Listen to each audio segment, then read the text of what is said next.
essentiel.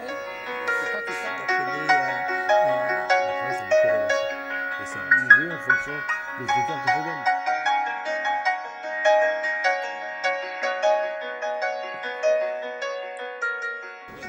Bonjour Dominique Thésaurière.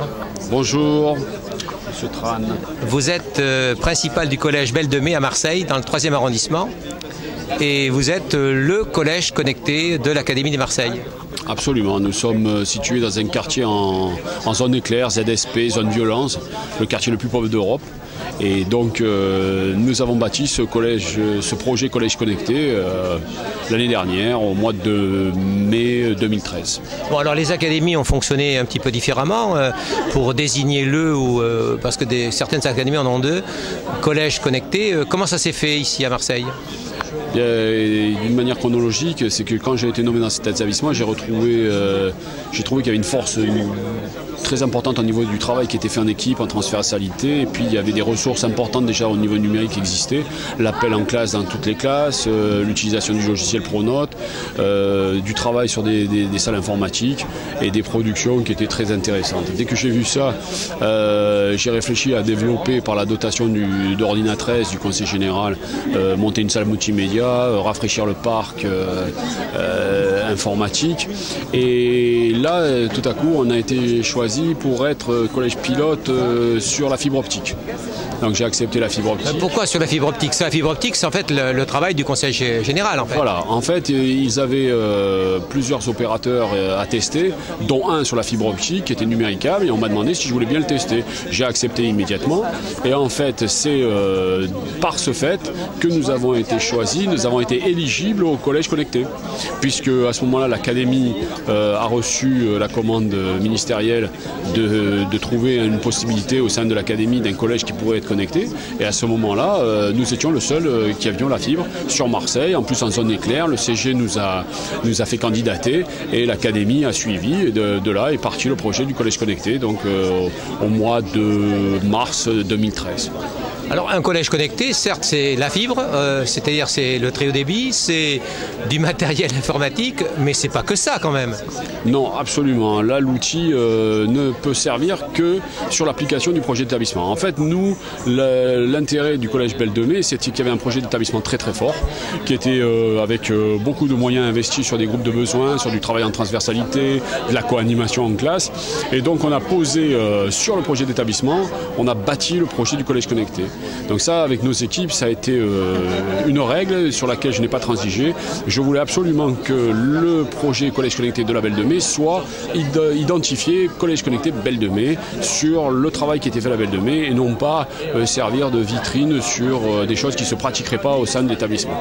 Donc ça a été très rapide à expliquer à nos équipes. Nos équipes sont très volontaires, très investies, et à partir de là, en 3 semaines, nous avons bâti le projet Collège Connecté. Vous dites souvent nos équipes, expliquez-moi. Ce que je veux dire, c'est que moi, je suis un favorisateur du travail des enseignants.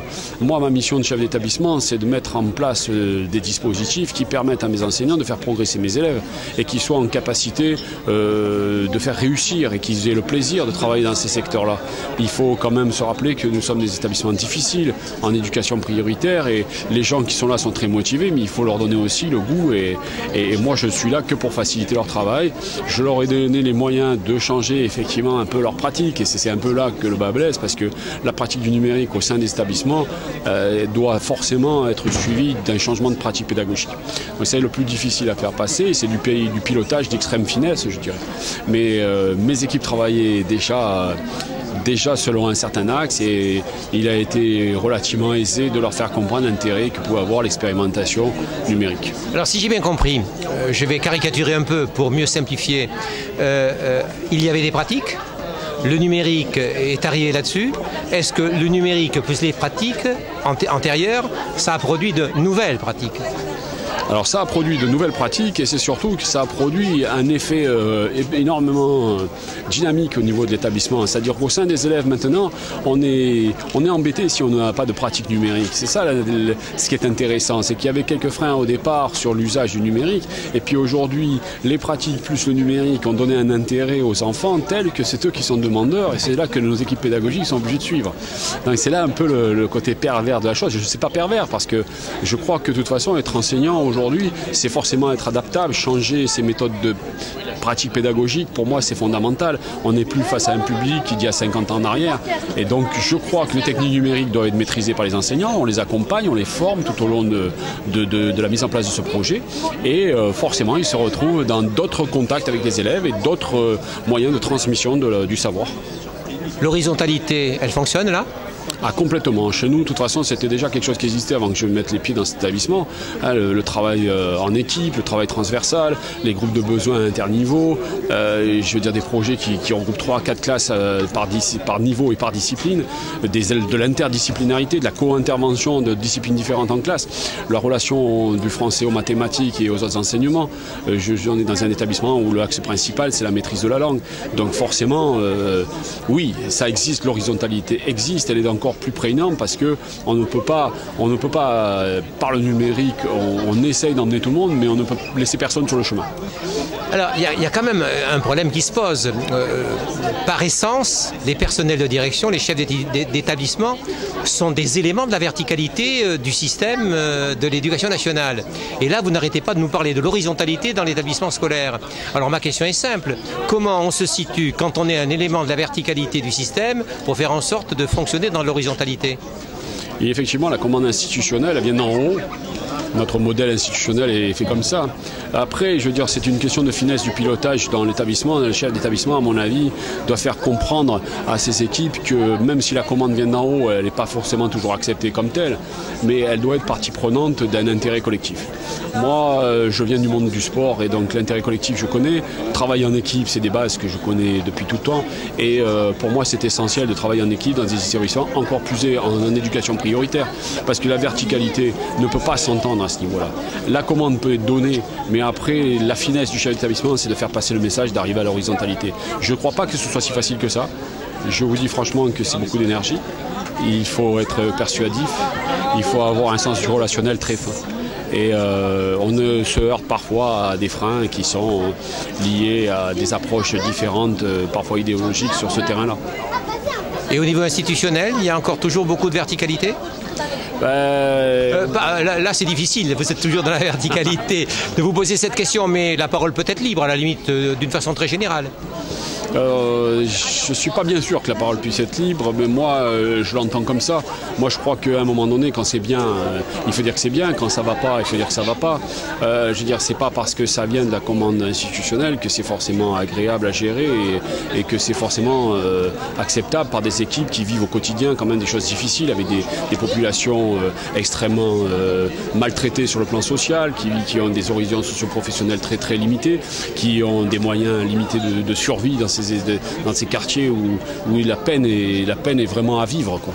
Donc je veux dire, oui, la commande, elle peut être forte, et puis il y a la réalité du terrain.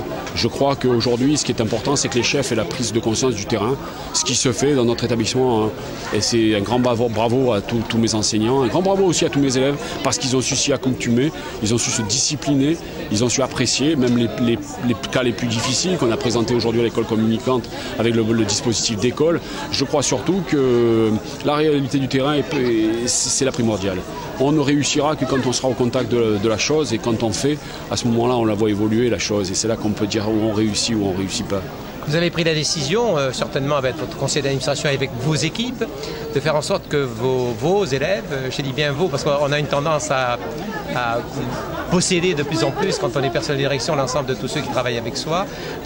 Vos élèves donc sont ici, présents, aux rencontres de l'Orme. Vous avez souhaité quoi? Ils ont souhaité quoi? Faire partager leur plaisir de faire autrement? Montrer ce qu'ils font? Quelle était la démarche? Alors, je reviendrai déjà sur, quand je dis mes équipes, c'est parce qu'il y a en fait, quand on approche du collège connecté, il y a une équipe de direction. D'abord, c'est un binôme. J'ai un adjoint qui est extraordinaire et qui fait un travail monstrueux sur le terrain. Après, je veux dire, j'ai des équipes de vie scolaire. Ces équipes-là aussi sont au contact. Il n'y a pas que les enseignants. J'ai aussi un professeur documentaliste. J'ai aussi des personnels de cuisine, des ATC qui participent aussi à l'installation des salles, qui participent aussi par le biais du numérique à des actions sur la cuisine, par exemple. Ça paraît un peu fou. Et puis, moi, je m'approprie rien. Je veux dire, je suis ici en transit. Moi, je reconnais la capacité de ces personnels à faire des choses extraordinaires. Je reconnais à ces enfants la capacité d'invention et de créativité, alors qu'on pense qu'on est dans l'éducation prioritaire et qu'on n'a pas les potentiels. On les a, ils y sont. Moi, je vois des choses extraordinaires qui sont faites. Nous avons remporté cette année le Grand Prix d'innovation pédagogique, le Grand Prix de l'école. Nous avons gagné C'est Génial. Nous avons gagné le Grand Prix ADS Eurocopter. Je crois qu'il y a de la vivacité, il y a de l'intelligence. Je m'approprie rien. Moi, je veux dire, je suis de passage. Je suis quelqu'un qui facilite. Je suis un chef d'établissement parce que j'ai voulu diriger. La direction d'un établissement, c'est pas rien. Mais je crois que ce qui m'importe le plus, c'est la relation aux autres, la relation aux enfants, la relation aux parents, la relation aux enseignants. Et pour moi, c'est essentiel, quoi. Je veux dire, à partir de là, votre question... Ils sont à l'orme alors, vos enfants? Et mes enfants sont à l'orme, voilà. Et pourquoi je les ai amenés? Vous m'avez posé cette deuxième partie de la question parce que j'avais été interpellé sur le premier tempo. Le deuxième tempo, pourquoi je les ai amenés? Parce que je vais vous dire, pour valoriser leur travail. L'année dernière, quand j'y suis arrivé, le travail qui était fait par certaines équipes, par exemple en astronomie, j'ai immédiatement pris contact avec les rencontres de l'orme parce que j'étais dans un lycée professionnel avant qui avait déjà contact avec les rencontres de l'orme. Et donc j'ai pris contact et je les ai fait entrer dans les rencontres de l'orme parce qu'à l'école communicante, j'ai voulu montrer ce qu'ils faisaient sur l'astronomie. Et là, les professeurs étaient emballés, les élèves aussi. Et cette année, nous avons eu un stand parce que nous sommes un collège connecté.